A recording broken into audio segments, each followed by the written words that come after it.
Welcome to the Modern Classrooms Project podcast. Each week, we bring you discussions with educators on how they use blended, self-paced, and mastery-based learning to better serve their students.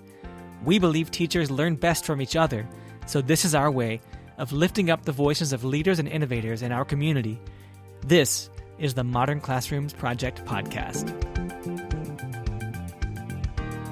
Hello and welcome to the Modern Classrooms Project podcast. My name is Tony Rose Deannan, they, them pronouns, a designated hype person here at MCP, and I'm joined by Zach Diamond, a digital media teacher, right? Yeah, digital media production teacher, high school. Yes, high school now. Zach Diamond, I'm just so excited to be in this space with our co-host. We are never in this space anymore. And so, again, just thank you for being here with me so that we can record and catch up and let our listeners know what's happening in our worlds. Absolutely. Yeah, no, I'm super excited. I love these episodes, and I feel like we get like one a season, right? And so we used to record like a lot. Remember, it used to be like mostly us and guests. And then, remember? But now it's like season 7, and that's so many seasons. Jeez. Yeah, we definitely did do a lot more episodes together. And then I guess our schedules, and then of course, like just more guests were willing to come on. So, and we've just caught traction, I guess, with our podcast. So it's really, really dope. But I know that you and I checked in earlier this month and, you know, you were saying like, we need to do more of these. And so, because again, you and I do a lot of stuff asynchronously. And so we don't really get to spend time together live, you know, and so this is, again, just really exciting. And you've had a lot of changes as well that's been happening this school year. And I know you've been really busy. And so I'm really excited to talk about these changes, these shifts, right? So I know in the previous episodes, you're saying you're middle school music teacher, right? And so now it's digital media production in high school. So Zach, tell us a little bit more about that, because I know our listeners have probably been like, wait a minute, Zach shifted. We don't know the story behind it. How are you doing with the model, with that big shift? Yeah, I finally get to talk about it. Yeah, I finally get to like explain what that even means, because I've kind of just like stealthily snuck it into my intro for these past couple episodes. But so I taught music at DCI, and before I worked at DCI, I was living in Peru teaching music. So I've been teaching music my whole teaching career, which was my whole career basically, not counting like high school jobs and stuff. And you know, teaching music, maybe this came across, and maybe some of the podcast listeners that have been with us for a while will know that my music class was kind of like, it was just kind of weird, right? Like it was, you know, we used a program called Soundtrap to create digital music, and it was a very much like digital first music class, kind of based on production, making beats, things like that. And, you know, I'm teaching at the same school. I'm still in the same school, DCI, where you and I used to work together in the middle school. And in the high school, we're an IB for all schools. So we have, you know, the MYP, the middle years program, which is what we were in. And then we have the career program and the diploma program, right? And in the career program, there is a digital media production track, right? Which, you know, before I joined it, and still now while I'm in it too, was built up by a teacher who has done an incredible job working with students to create like a student news program. I'll put the YouTube link in the show notes for this episode. It's called Dragon TV, and it is fully student run. And that's what digital media production has been at DCI. It was actually called video production up until now, the class, right? The track is media production, but the class was video production. I'm teaching audio production, which, I mean, like, it makes sense, right? I discovered that this is sort of like what I'm really into, and, you know, the students are into it too. I've been having a really good time teaching high school. It's very, very different, and that's what audio production is. It's basically, you know, I'm only teaching the first level right now because this is my first year doing it. I do plan on having advanced levels, but right now it's basically recording voice, making podcasts, making audiobooks. We're doing a project where they take a movie scene and mute all the sound and recreate the sound design for the scene. So it's a really fun class, and we're using MacBooks with like professional software now, so it's not Soundtrap anymore. And Soundtrap is great, don't get me wrong, it's perfect for middle school, but it's just sort of like the same class, less focused on the art aspect of things and more focused on the tech and production. And that's what I'm teaching. I'm also teaching one class of video production, which is interesting for me, but I'm learning it as I go. Wait, so how many classes do you have? I teach 5 classes. 3 of them are audio production and 2 are video production, but one of them is actually a co-taught video production class of the advanced level for students who had taken video 1 with Ashley, my coworker, who sort of pioneered this program. And she wanted these students to be able to continue in the program, but they're students with higher needs, and she wanted to have a co-teacher in that class. So she and I are in there together, supporting these kids as they take, expensive DSLR cameras out into the halls and, make segments for a news program. Oh my gosh, this is so exciting. And how many students would you say you have in each class, Zach? So our classes are actually capped at 15. So that's the biggest class that I teach. And the reason for that is we have expensive equipment and we don't have enough of it to have bigger classes. I already have, I have to group students together because I have 7 MacBooks, right? And that's an incredible luxury and privilege to have 7 MacBooks, right? I recognize that. But if I had 25 students, like that wouldn't be feasible to make that work, right? So right now, generally students some of my classes are actually smaller, which is amazing. But generally my students are working in pairs or groups of 3 because that's just the way that it is with the amount of equipment we have. Okay. This is all very fascinating. I didn't even know that you were creating audiobooks and movie scenes. Like, how dope is that? I'm sure your students are really engaged in doing all of that. So I guess, oh my gosh, I mean, the biggest question right now in my head is like, how are you managing this? Because you've been teaching digital music for really long time. So you had a lot of resources. And I know time and time again in the podcast, you've just talked about how easy it was to just continue using the resources that you've created before, right? And so now I know in a lot of our educators in this space actually have shifted, right? Different grades, different curriculum, different content even. And they get really overwhelmed and just like, oh my gosh, I created all of these resources for 1st grade math, and now I'm teaching 4th grade English. How are you managing all of the workflow, the workload? And I guess, yeah, I'm just curious because I would also be overwhelmed. It's interesting because I had gotten to a place where I was basically just reusing the videos full stop. Like I didn't do any planning at all. And I was like, man, this is amazing. This is the best, right? I realized this year that I was, without even realizing it, I was kind of bored. Like I was getting complacent with that class that I had taught for so long. I'd been at DCI. This is my 9th year at DCI. And I'd been developing that class and then basically kind of cruising with that class for 8 years. And this year I get to like plan during my planning periods again. And it's really cool to like start making a class from scratch. But what's different for me this time is that, first of all, I'm starting with modern classrooms, which I don't even feel like I need to talk about that, right? Like we'll get to that later, I'm sure, how MCP comes up in my class, but everyone who listens to this and has ever heard me say anything knows how I feel about MCP. But like the expertise that I have in teaching digital audio production has been really helpful, right? And that I developed in the other class. So like the materials themselves don't really help at all because, first of all, they're in Spanish. That was music in Spanish that I taught, and now I'm teaching in English. But I'm teaching some of the same skills. I'm just teaching. I know how students learn that stuff, and I know like common pitfalls, and I know where they're going to mess up and what questions they're probably going to ask and that kind of stuff.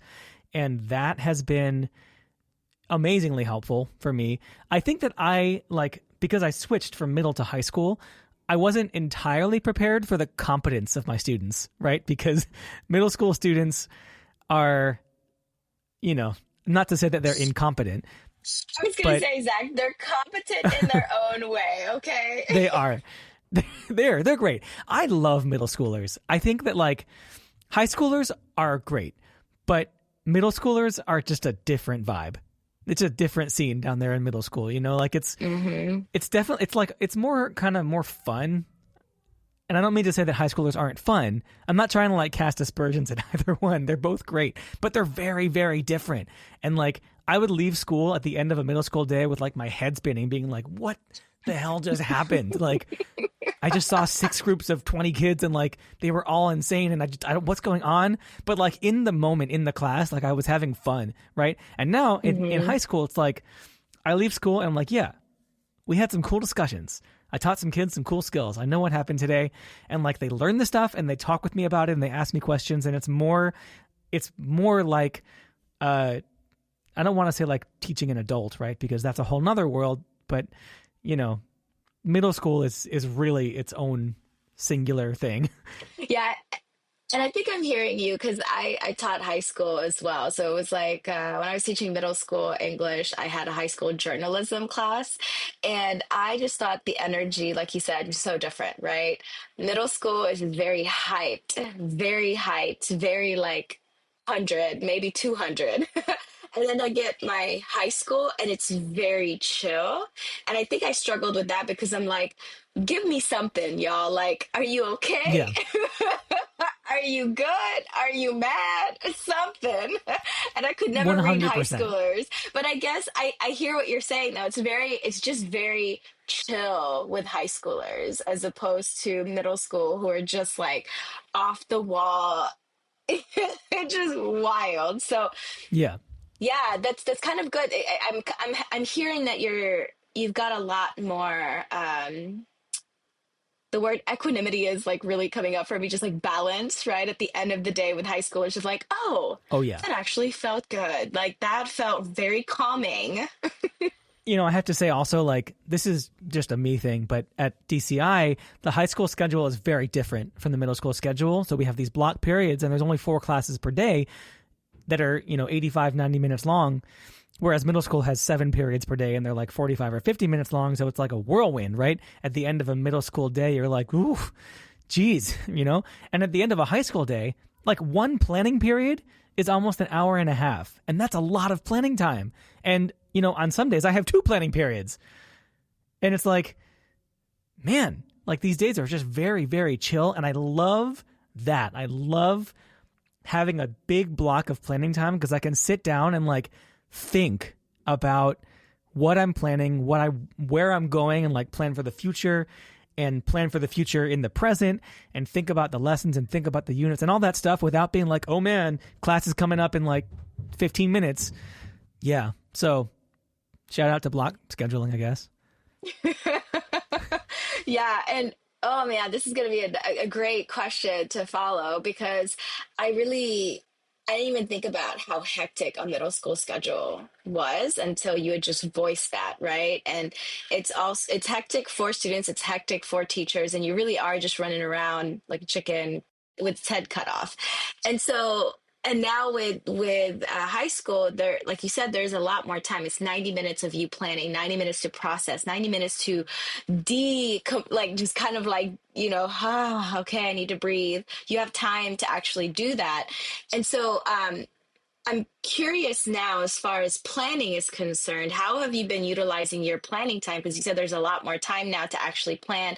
And I really like this concept too that you said, Zach, of, you know, 9 years at DCI, right? And you've been teaching 8 years the same thing and you got bored and you didn't even realize that you were bored. And so now this is a way to really expand your brain, to get you using those parts of your brain that you had stopped using because of all the things that you've already created, right?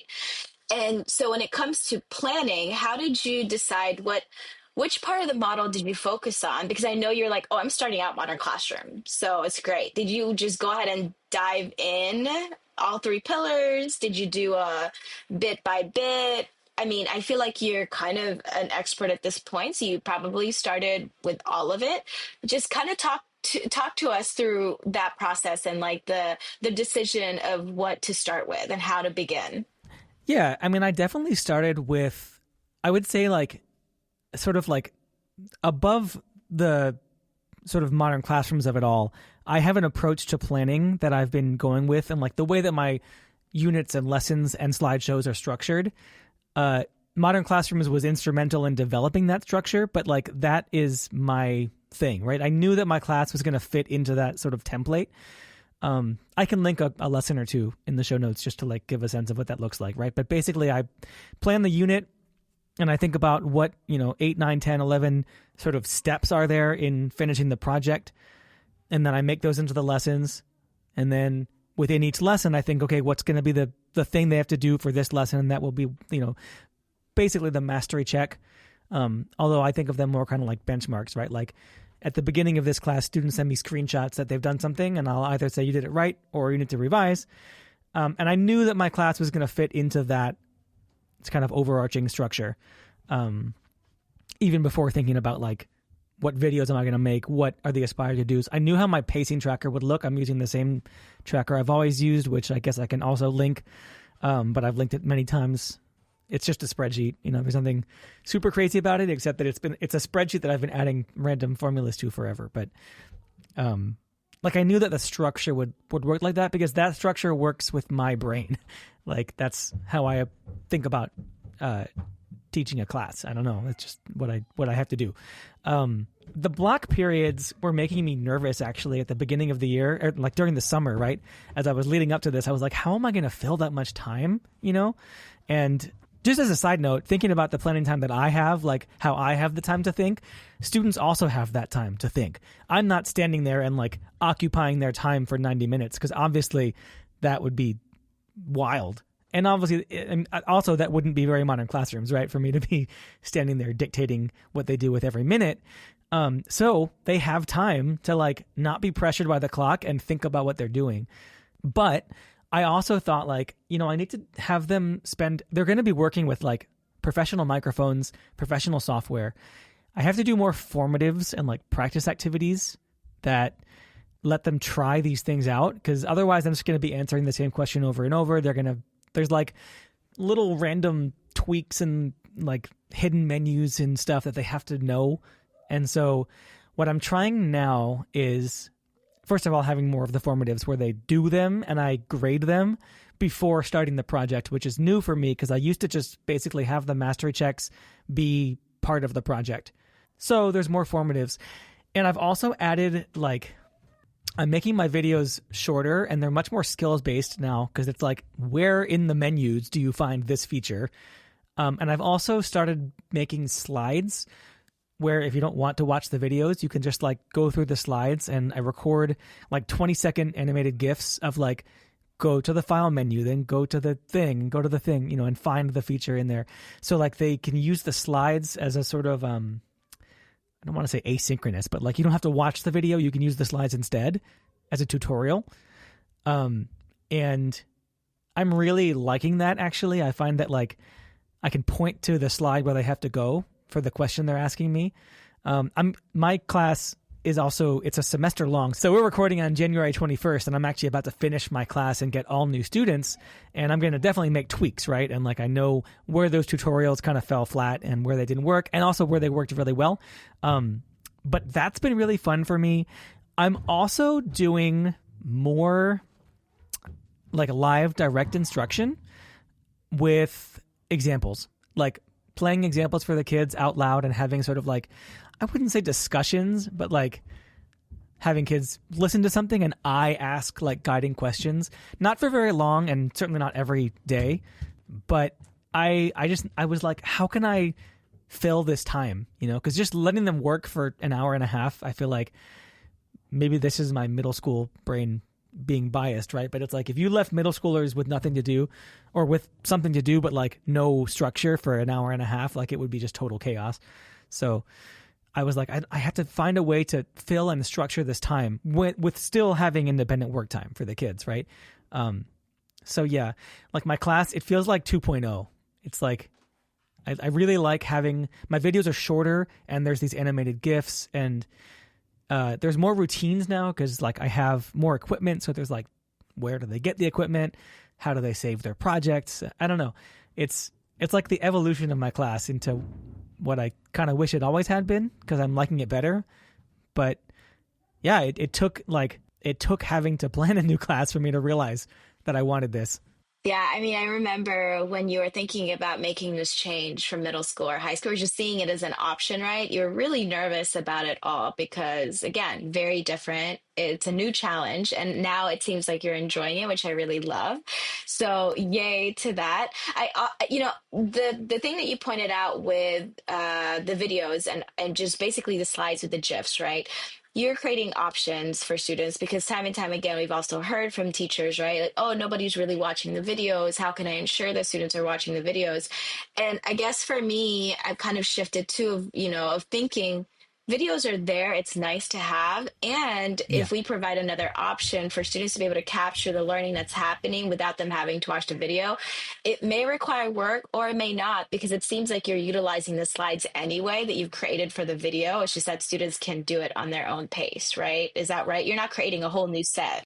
No, it's the same slides. So like the slides, on the first slide it says here are all the steps for this lesson, right? Slide 2, here's the video tutorial. It's like 3 minutes long. And then slides maybe 3 through 6 are like 20-second GIFs with like a short bullet list of instructions, right? Here's how you find the export option in the file menu, and there's a GIF showing it. Here's when you export, here's where you save the file, and there's a GIF showing how to save the file. And then here's how you submit the file, right? And there's a GIF showing that. So it's like these 3 to 5 slides of mini tutorials, right? That I don't know. Some students do prefer to watch the videos still, and others prefer that. And I definitely am all about making it more accessible. And I think also it's like I do the GIFs first because then when I go to record the video, I'm like I know exactly what I have to say, right? Like I just do that again. It's been a great approach. It's worked really well. Yeah, and I was going to say too, and that's a reminder too, that sometimes when we start implementing the model, we really focus on this video part, right? Oh, I want to record, but then we don't do the planning part prior. So it's a really good reminder for you to say like, no, I actually did the slides first. I created the GIFs first, and then I knew what to say next, right? And so again, just as a reminder to our listeners, if you're brand new, or if you've been doing this for a while, planning first is really, really important. It saves you so much time when you plan first. So like creating the slides, creating, your what you're going to say, bullet points of what you're going to say in each slide is really important. And then the video recording part of it is the last step that you're really worried about. And so I know it could be a huge shift for people. And also just kind of understanding that when you plan, it works out really well. Yeah. Quick little shout out. Just also like the app that I use to make the animated GIFs. It's called CleanShot X, and it's really, really good. I'm going to link it in the show notes for people. If you make, instructional videos that use visual anything on your computer, you can like set a specific part of your screen. You can record the whole screen. You can record just a certain window, and then you can record either a video with audio and everything, or you can record the animated GIF and then like trim it so it's just what you want, and then you just have the image. It saves them so they don't get lost or anything. It's really great. I'll link CleanShot X in the show notes. Yes, please, because I remember Emily Culp really loved GIFs too, and so we would always utilize that. But I think we used a different app for it. But okay, CleanShot X. Definitely look forward to checking that out as well. And one of the follow-up questions too, or one of the questions that I had in my mind was, you have a 90-minute class, right? And again, just thinking about all the conversations that I've had with educators, right? They're saying 90 minutes of self-pacing is a long time. And just like you said, you were trying to figure out what that timing could look like. And even though they're high schoolers or older, 90 minutes is a long time for just self-pacing, for just like independent learning, right? And so I really love this concept that you brought up of the whole group of showcasing examples so people can still have that collaborative time, whole group together. And so again, another reminder too, right? Because I know when I was speaking to Emily Dia, who also used to teach middle school English, and she had 90-minute blocks, she said she did like 45 minutes of self-pacing and the other 45 is like whole group together, collaborative work. So there's a lot more time to engage with each other. And so I guess my question, you said that you did the whole group. I don't want to say like it wasn't lectures, but it was just a discussion, right? Like a whole group discussion. How did you, when, and then, okay. let me reframe. So you had this whole group discussion that's happening, right? And that takes up maybe like 20 minutes of the time. So that means you still have 70 minutes. How did you help your students with stamina as far as, you know what, there's 90 minutes of work time here, and there's time where you're doing self-directed, self-paced learning. How did you build up on their stamina? Or am I just going to assume and say like they're older, so their stamina is higher? No, and it's not like these kids, all they really want is to take their phones out and just like look at their phones, which they will do for the whole 90-minute period. So like their stamina, it depends from kid to Okay. kid. I still also, I feel like I'm not like an expert yet. Like I don't know the answer. I feel like the classes that have gone, or the lessons that have gone really well, we had a formative. So for example, right, I was teaching them how to, when you edit audio, you have these clips, right? And you can cut, or you can also trim the edges of the clip, right? If you imagine it's like a physical thing, like kind of like a ruler, and you can like drag the edges in from the sides to clip the audio that's like around the actual recording you want. So a formative that they did was they had, a sentence that had like 10 to 15 words in it, but they had to take a microphone out and walk around the school and record different people saying each word, right? So you have like 15 different people saying one word, and they had to stitch it together into a single, somewhat coherent sentence, right?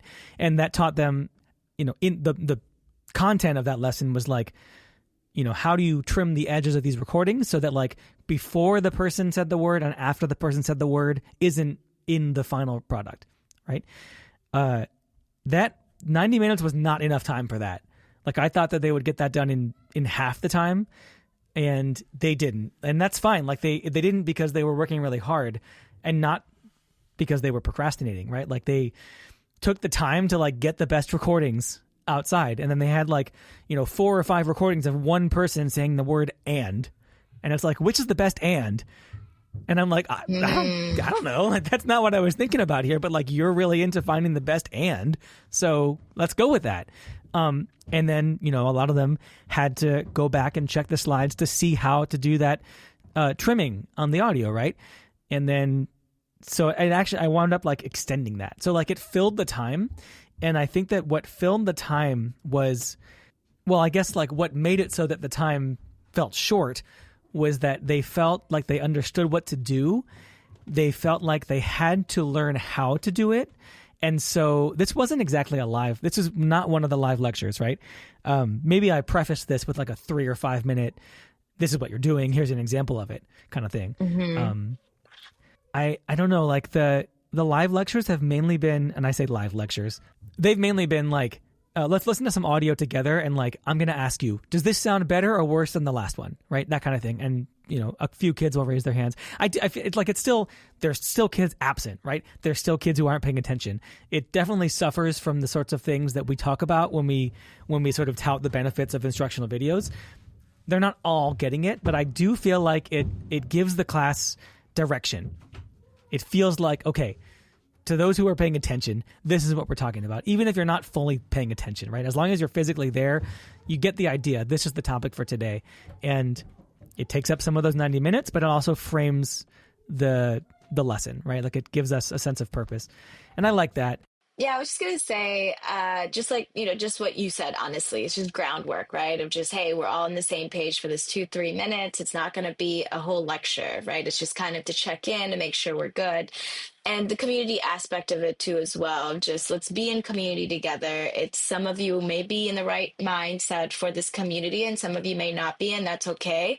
We're still gonna do this for now. And then hopefully you get something out of it, right? And that's okay. And I really like that you named just the reality of it, right? The whole group discussion can sometimes be really, really fruitful for a lot of students, and then sometimes it's not for some students because, again, like we said, they're not in the right mind space. So I guess what something that I'm hearing too, Zach, is that for stamina to happen, for the time to seem short to make it seem shorter than it actually is. The pieces that you've created, or the tasks that you've created, is really applying the knowledge and making it a lot more engaging for students to really truly understand. And like you said, hey, students understand why we're doing this, how we're doing it, what we're doing, and then able to really transfer those skills into something that they're actually doing. So again, like you said, it's a lot more aligned and it makes a lot more sense. And when it makes sense to anyone, students, adults, kids, right? When things make sense, then the flow is just like, oh, this is good. I got it. Yeah, I think this is something that teachers have known forever, right? Like if you make the information desirable, the kids will want to learn it. And it's like, I made that assignment, right, where they have to learn how to trim the audio and they also have to record stuff, right? And I feel like they had bought into the whole project, right? They were into the idea. They understood what it was because I played them an example. It was easy to understand. And they had gone out and they had recorded all this stuff. And then when they sat down to edit it, they were like, oh, I don't want this random clicking sound. I want to cut this out. And so if they hadn't heard me saying it, they wanted that knowledge, right? Or that skill. And so I told them, oh, well, I have just the video for you, right? Like I know exactly where you can find that knowledge because I knew you would need that knowledge because I planned this lesson and this activity for you. So I also made an instructional video and these like little GIF slides that will show you how. And so it makes the information desirable in a way that does not feel like teaching a class, because I feel like teaching has this like valence to it. It has this energy to it where it feels not confrontational, but it feels like there's the teacher and there's the students. But here it was more like the kids were like, how do I trim the edges of these regions? And I'm like, that's the whole point of this lesson. Let me sit down and show you, or, let me point you in the right direction. If the information is desirable to them, they'll want to find it. They'll desire it. And like the hard part then is finding ways to make every lesson as desirable as possible to them. Like that might have been the first time a lot of them had done that audio trimming thing. And so like they knew what they had to do, but they didn't know how. And that's when they asked the question. And I am not an expert at all. I keep using this one example because it was the best one. Like I'm still learning to do that. Even after, 8 years of teaching middle school, I still feel like now I'm thinking more about it that way. And I would like to get better at it because it definitely felt like it worked for that lesson and for a couple others too. But that feels like to me like the way to go. Yeah, and I think I also want to add on too, right? I guess this is where the culturally relevant piece is coming into, right? Figuring out what students are interested in, so it's a lot more desirable. So that's dope. And I think that, yes, when we create things that are desirable, we also want to create clear guidelines and expectations of what we want students to actually do, because we can create this bomb lesson plan, right? And think like, oh, it really relates. There's pop culture. There's things that students really love.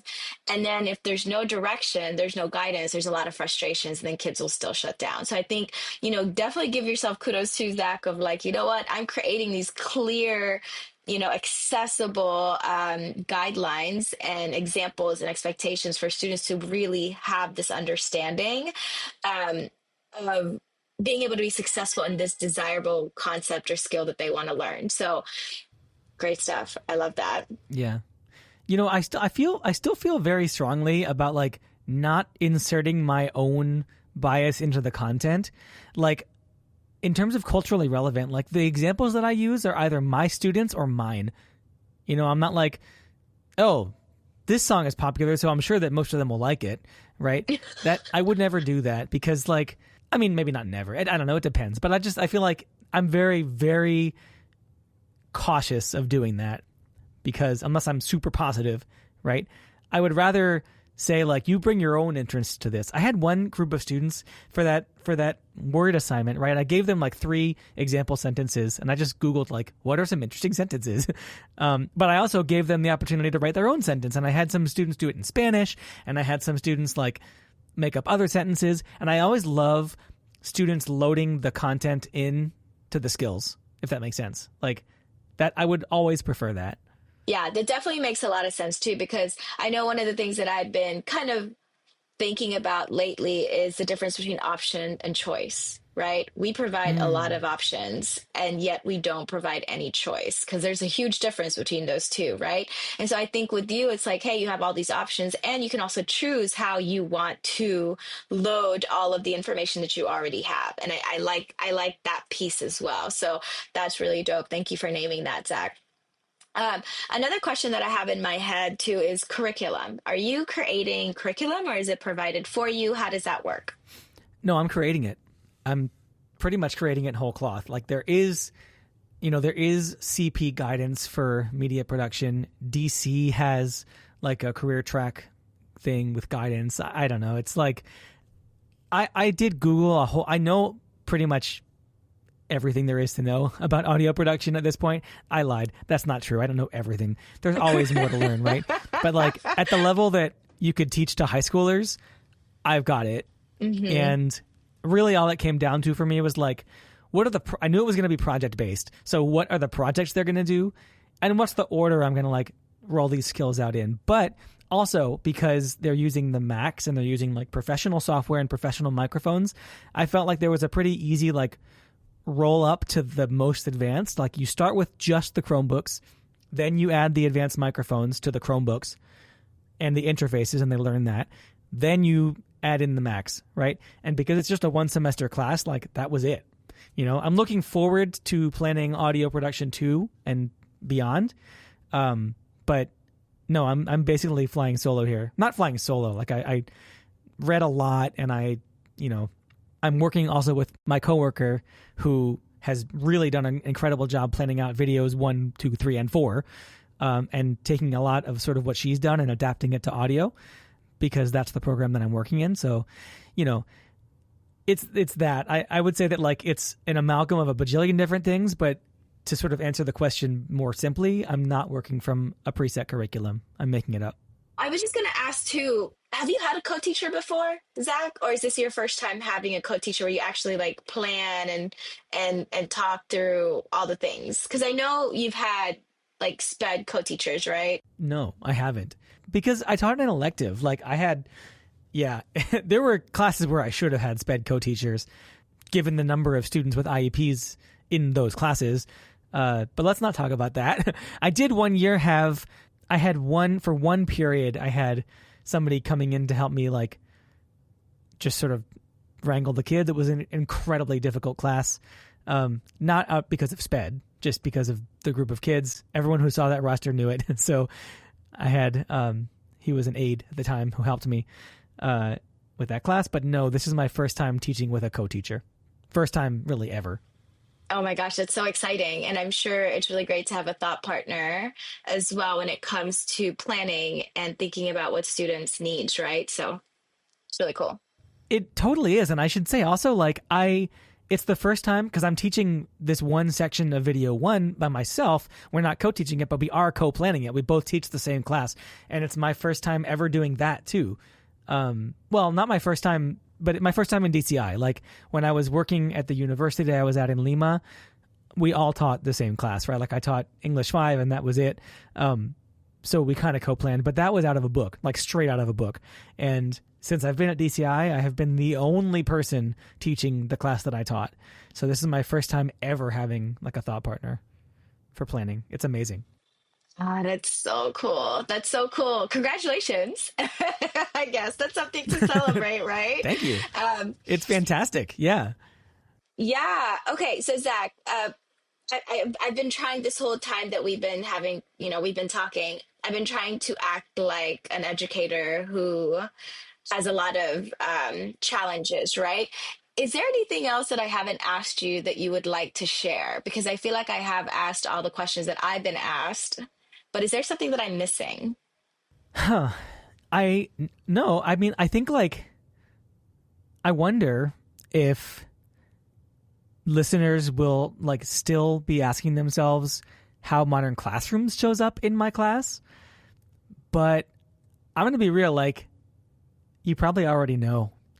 Like, I'm doing all the modern classroom stuff, Modern classrooms is the glue that holds everything together for me. And like, I'm not doing anything like wild or revolutionary with the model. It's the reason that I'm able to do this and not like be totally harried all the time. Yeah, and I was going to say too, Zach, you've been sprinkling like all the pillars of the model as well throughout our conversation, So as far as utilizing videos and giving students choices and options of like whether to use it or not, you talked about Totally. self-pacing in a 90-minute classroom. And then as far as like mastery checks, you did talk about how your formatives look a lot different now, right? So even though the question was not specifically asked, you had been kind of sprinkling it in with all of the answers that you provided us, or you shared with us. Yeah. I think where I was going with that is like, no, you didn't miss anything. I think like the philosophy of MCP is the thing that has worked for me, right? Like the nitpicky details of like what happens day in and day out in my planning and in my classes. It's like, I don't know, I might still change that. Like, who knows? There's always a way to make it better. But the philosophy, right, of self-paced, mastery-based learning, it's like that for me is now the bedrock of everything. And, it's not my first time on the podcast talking about that. So I feel like people get it. Yes, I love that. Okay, so how can our listeners connect with you, Zach? Because I feel like you've said it multiple times, right, with our previous episodes, but just in case we gain some new listeners or we need some reminders, how can we connect with you? Yeah, I mean, I can put I never do this, but I can put my Modern Classrooms email in the show notes. But podcast@modernclassrooms.org. Get in touch with both of us. We would both love to hear from you.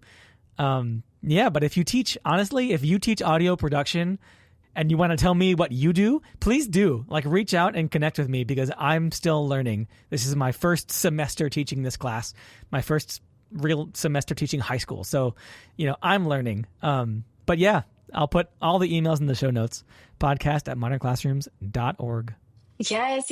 And there's so many changes in your teaching career right now, Zach, and you are just kind of meeting it with so much grace and so much patience and so much excitement. So I'm really excited that we get to share this piece of you and hopefully help some of our listeners as they kind of grapple with like, oh, I'm changing next year or I'm changing mid-semester, right? And so just start small, not even just start small. I'm going to take off the just, I just say start small because I think, and you can figure out what that small is for you, what you're comfortable with. So yes. Well, thank you so much for sharing your experience and expertise with us, Zach. And it's so cool to be able to hear your stories in this way and not as a hosting, right? And so I really appreciate you sharing this with us because this has definitely been a question that a lot of our educators have asked about shifting. So listeners, remember, you can always email us at podcast@modernclassrooms.org, like Zach said, and you can find the show notes for this episode at podcast.modernclassrooms.org. We'll have this episode's video uploaded on Modern Classroom's YouTube channel and transcript uploaded by Friday, so be sure to check back to access those. Also, we are asking our listeners to leave a review if this podcast has been helpful in supporting you to create a human-centered learning environment through a blended, self-paced, mastery-based model. It does help other folks find it. Thank you all for listening. Have a great week, and we'll be back next Sunday. Bye. Yay. Thank you so much for listening. You can find links to topics and tools we discussed in our show notes for this episode. And remember, you can learn more about our work at www.modernclassrooms.org, and you can learn the essentials of our model through our free course at learn.modernclassrooms.org. You can follow us on Twitter, Facebook, and Instagram at modernclassproj, that's Proj. We are so appreciative of all you do for students and schools. Have a great week, and we'll be back next Sunday with another episode of the Modern Classrooms Project podcast.